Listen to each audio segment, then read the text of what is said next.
Assalomu alaykum qarindoshlar. Qanday kun yoshma? Hozirgi vaqtda xeyirli bo'lsin. Bugun bizning so'zlaydig'imiz bo'lsa zirafa.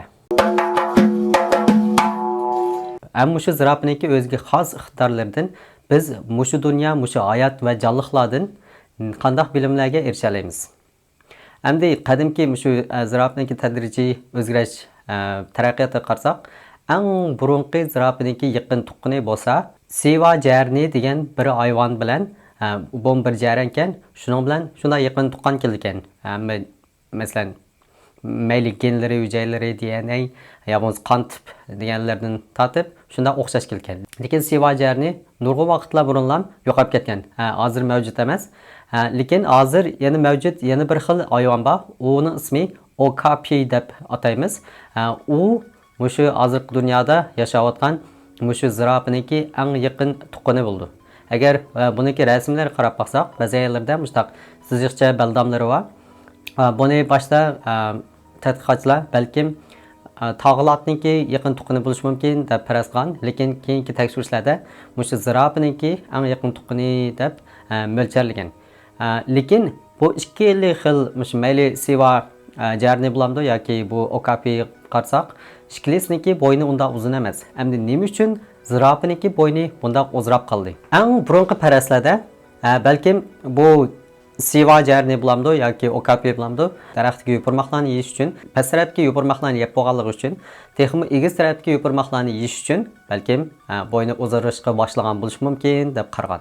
Lekin bu unchalar to'g'ri chiqmagan. Chunki bu ko'z qarashda bir xatolik bor. U bo'lsa-mu, agar zirafa ochliqdan o'lib ketish xatiri kelib qilib, egiz tarafdagi yupurmoqlarni yeyish uchun bo'yni uzargan bo'lsa, qolgan shu sut emguvchi hayvonlarni qanday deymiz? Masalan, boshqa jarallar, bug'a, kala degandek bularmi hammasi tang mushtaq xatarga yo'liqqan bo'lishi kerak.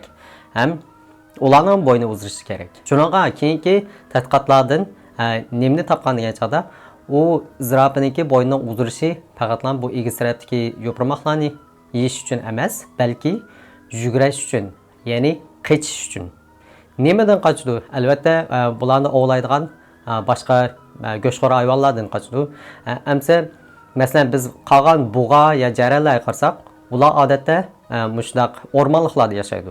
O'rmonlikda nurg'un daraxtlar bor, yushunishga oson, ba'zan o'nkunlarga kirib oldi degandek. Lekin zirafa u chog'dagi bu Siva jarni bulamdi, Okapilar bulamdi, ular yashagan vaqtlarda ular ya'ni mushu Afrikaniki yayloqlarda, samanliqlarda yashagan. Unda yerlarda hech qanday yushinadigan hech qanday yer yo'q. Amal yo'q, nima qildi? Qochdi.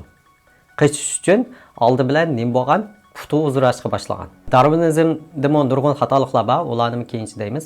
Lekin Darwinizmniki mushu tadrijiy o'zgarib taraqqiy qilish, mushu evolution deymiz. Buningdagi ko'z qarashda mushu har qanday jonliqlarniki o'ziniki kamchiliklarini keyingi avlodlari texmo o'zgartib, texmo mukammallashtirib, hozirgi dunyoga texmo maskilan qilib yashaydigan mushtaq shaklda yashaydi deb deyilgan. Lekin buningki bir xatolik unda o'zgaraversa, masalan, kamchilikni tugitib, texmo ilg'or genlarga o'zgarib, texmo kamchilikni tugitib, texmo ilg'or genlarga o'zgaraversa, hozir biz xosiyatli odam bo'lib qoldik. Bizda hech qanday kamchilik bo'lmaydigan bo'lish kerak edi. Masalan, suvning ichida nafas ola oladigan, havoda ucha oladigan, agar qo'llarimiz, putlarimiz uzilib ketsa, ba'zan patmuchuqlardek, yana qaytadan qo'llarimiz chiqa oladigan, mushtaq holat kelishimiz kerak edi. Lekin shundadimi, nurg'un kamchiliklarimizni yetildirib ilgirlayapmiz, o'zgardik. Lekin yana nurg'un kamchiliklarimiz paydo bo'ldi. Odamlarniki, insonlarniki bu dunyoda kamchiligi eng jiq desakmi bo'ldi. Nurg'un ilg'orlik yerlarim bor, sanoqliq boshqa jonliqlarga qaraganda ulardan bakrak ilg'orlik yerlarimiz bor, lekin kamchiligimiz texmi jiqlab ketdi. Bularni keyingi sonlar deb berma. Endi bu yana zirafaga qaytib kelsak, zirafaniki puti uzargandan keyin qanday kamchiliklarga yo'liqdi degan chog'da, uniki bo'yni qisqa bo'lganligi uchun u yerdagi suvni icholmadi. Icholmaganligi uchun anda qanday qildi? Ondan bo'ynim uzraydi. Bo'yni uzargandan keyin texim egiz yerlardagi daraxtlarning ustidagi yupurmoqlarni ichalaydigan bo'ldi. Buning agishib, bu jonliqlardagi bir xil gen o'zgargan vaqtida boshqa genlarmi tanglam o'zgarish kerak. Bunga moslashish kerak. Ham bu bu o'zgarishmi tanglam ham tuyuqsiz mushta o'zgarishlar bo'lishi kerak. Masalan, muskullari tang yetilishi kerak, qon tomirlari texnik kuchli bo'lishi kerak, yuraklari texnik cho'ng bo'lishi kerak, qon besimlari texnik yuqori bo'lishi kerak degandek, hammasi tang yetilmasa, o chaqda o'zgarish mavjud bo'lmaydi. Hamda bu xil deyilishmi, masalan, shu boshqa qonxo'r jonlilardan qochish uchun ham puti uzrab, ananki o'zgargan, ananki bo'ynim uzraqcha o'zgargan deyilish rasmiy %100 to'g'rimi? Uni bir narsa deyil olmaydi. Uning cho'qimlab to'g'ri bo'lmasligi mumkin. Chunki yana ba'zan ko'z qarashlar nima deydi degan chog'da, balkim shu zirapining ichiga kirib olgan ba'zan viruslarniki o'zgarishi bilan ularniki genlarini o'zgartgan bo'lishi mumkin. Balkim shu qadimki mikrojonliqlar bo'lamdi, atom namdoq, atom namdoq, shunday jonliqlarniki o'zgarishi bilan ularniki genini o'zgartgan bo'lishi mumkin deb qarmoqda. Chunki u yayloqdimi, masalan, faqatlam ziraplar yashmaydi, boshqa jonliqlar yashaydi. Boshqa jonliqlarmi qichish uchun ularning putlari uzrish kerak edi. Lekin faqat ziraplar uzargan. Zirapning o'zgarishiga bir alayliklik nima degan chog'da puti shunchalik kuchli bo'lgan. Ham faqat yugurish uchun emas, balki o'sha sher, yilpizlarni tepib ularga hujum qila oladigan holatda ba'zan ziraplar bir tepish bilan bir sherni o'tirib yetadi.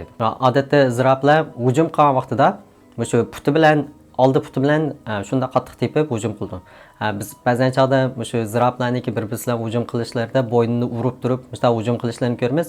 U faqatlam bir xil ziraplar ara o'sha o'ynashib, o'ynagan vaqtlarda shunda hujum qildi. Lekin rasmiy hujum qilgan vaqtida boshqa hayvonlarga bo'lib o'zi xatarga uchragan vaqtlarda puti bilan tepib turib hujum qildi. Amaliyotda bu zirapniki tadrijiy o'zgarish taraqqiyoti bu Darwinizmniki shu tadrijiy o'zgarish logikasiga ancha tushmaydi. Nima uchun degan chog'da Darwinizmda nurg'un xatoliklar bor. Ularni keyin so'zlaymiz. Darwinizmda har qanday jonliq, mayli mikro jonliqlar bo'lamdi yoki boshqa jonliqlar bo'lamdi, har qanday jonliq bir xil shaxsiyatchi. O'ziniki yashab qilish uchun shaxsiyatchilik qildi.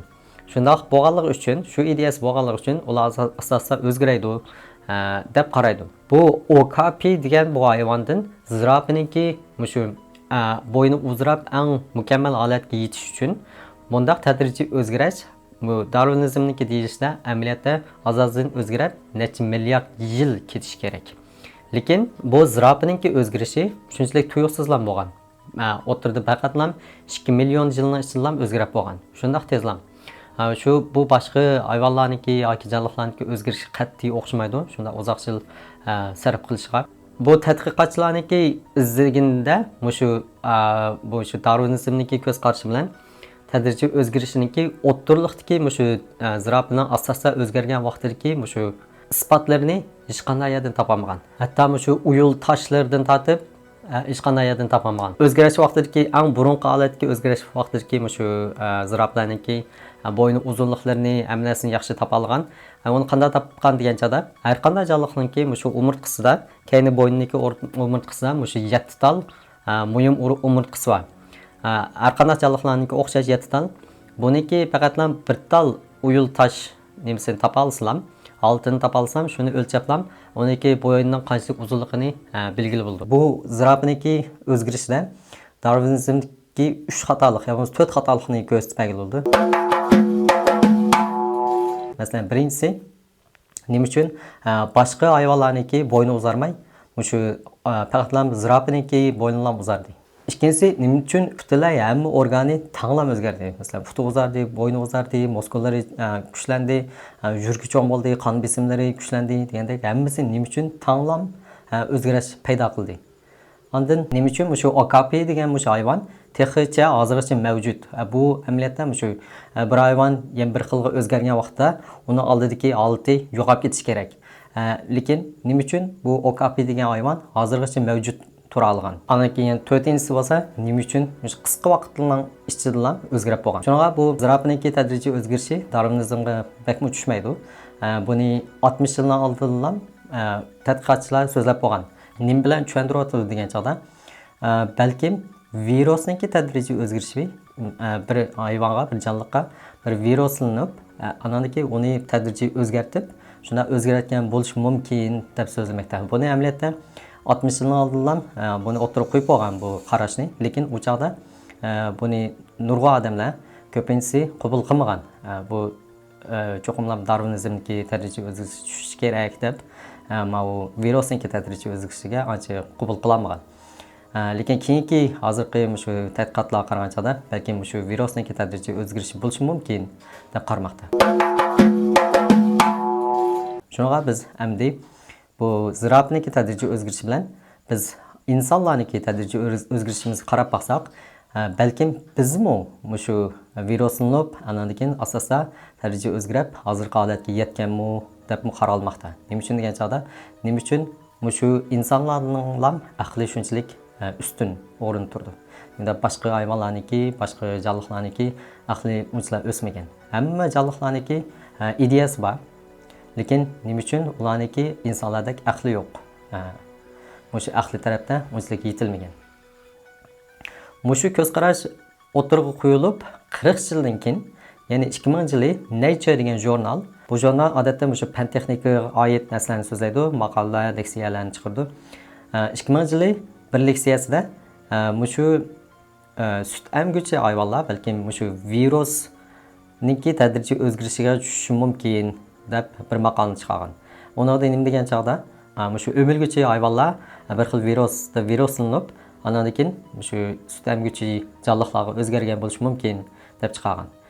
Nima uchun degan chog'da, odatda sut emguvchi jonlilarning homildor bo'lgan vaqtida bu homila onaniki o'ziniki DNA ya bo'lmasa hujayrasi ya bo'lmasa qon tiplariga o'xshamaydigan chiqadi.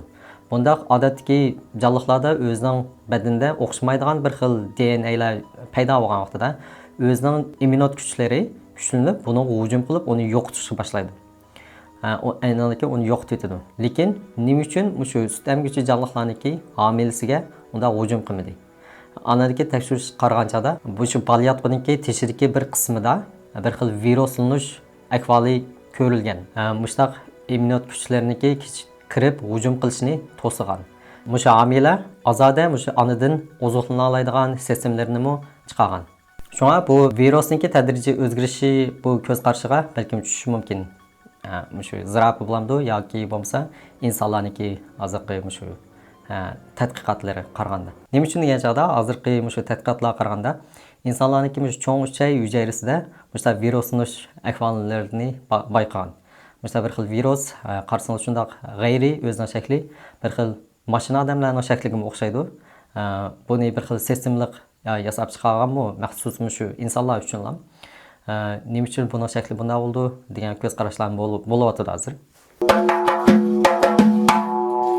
Endi biz gapimizga zirapiga qaytib kelsak, zirapiniki tadrijiy o'zgarishda eng muhim yana bir masala bor. Bu sistemasi bo'lmasa, zirapiniki hozirgi oltini saqlab qololmaydi.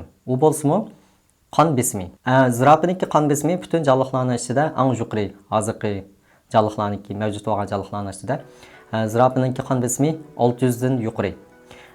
Lekin bundaq qon besim bo'lsa bo'ldi. Lekin zirapiniki bo'ynining bayqlam uzun bo'lganligi uchun ba'zan chog'da bo'ynini egib suv ichgan vaqtlarda bu qon besimini kontrol qiladigan bir sistemasi bo'lmasa, zirapiniki qon tomiri portlab shu yerdan jon uzishi mumkin. Shunga izlanish qaraganda shu zirapiniki kayni bo'yinda bir xil shu qon besimini kontrol qila oladigan har qanday bo'yinlarni urib, bu qismi yaxshi muqim kontrol qila oladigan bir sistemasi bor. Cho'qim zirapiniki o'zgarishidan burunlam bu sistemasi yetilib bo'lishi kerak. Nima uchun degan chog'da agar bo'yini uzrab, putlari uzrab bo'lgandan keyin ananiki yetildirsa, u chog'da beklam kechikadi. U chog'da hayotmi qolmasligi mumkin. Shunaqa yana izlanishlarda buniki isbotini topgan. Ya'ni bu zirapiniki eng yaqin tuqini okapiniki shu mingsining kayindimi o'xshash sistemasining bog'liqini topgan. Lekin okapi bu sistemni ishlatmaydi. Chunki uniki bo'yni uzun bo'lmaganligi uchun uni ishlatmasin bo'ldi. Lekin nima uchun endi bu okapida bu sistem bor? Shunga buning qarmoqda bu narsa oldi burun bekitib bo'lingan.